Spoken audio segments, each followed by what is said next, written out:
Good afternoon, it's June 7th, 2025, and it's time for my second set of devotionals. Won't you join me? And celebrate recovery, healing from hurts, habits, and hang-ups. Day 158. Plans for you. I know the plans I have for you, declares the Lord. Plans to prosper you and not to harm you. Plans to give you hope and a future. Jeremiah 29:11. It takes a little time for our minds to grasp this awesome truth. The God who spoke the universe into existence is on our side. He's standing by, ready to help us recover from our hurts, hang-ups, and habits. Sometimes it might feel like we are on our own, but we aren't. We have a big God, a loving God, a faithful God, who invites us to call him Father.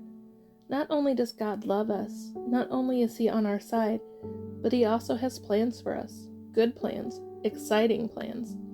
Our enemy would like us to think that God's aim is to take our freedom away, strip us of the things we love to do. But the opposite is true. When we surrender our lives to God, we gain the privilege of living out his plans for our lives. Not only does God's plan give us freedom, but also hope and a future. Once we've given ourselves to God, it's time to start working on his plan for our lives. Typically, that's another one step at a time process. And we know by now that we can achieve anything if we tackle it a little at a time. All along the way, we will know that we are at the very center of God's will, a place where miracles happen. Prayer.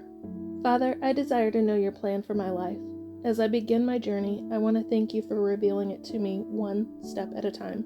In Jesus' name, amen.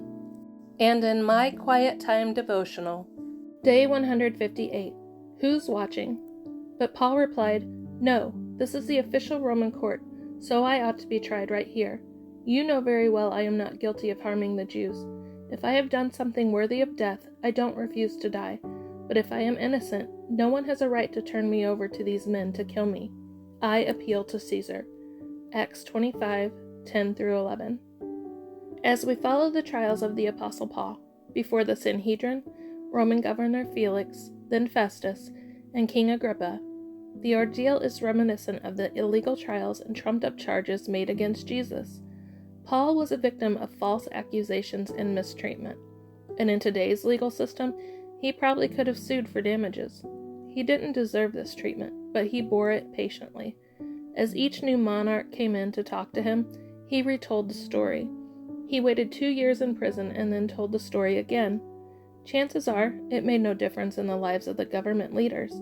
Such a waste of time. Or was it?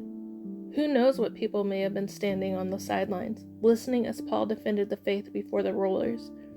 Who knows what impact Paul's testimony may have had on the scribe, or the lady-in-waiting, or a lowly servant.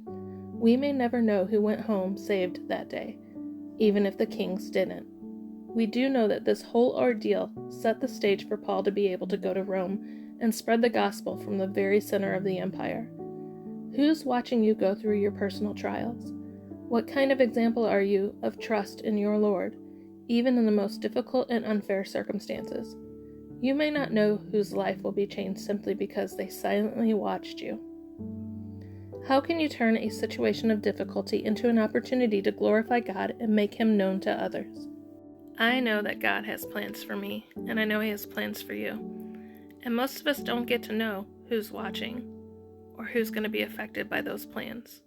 I've been fortunate to have someone who tells me almost daily how much God's plan for me has affected them, and I'm extremely blessed to be able to hear it. I hope that you have a blessed day.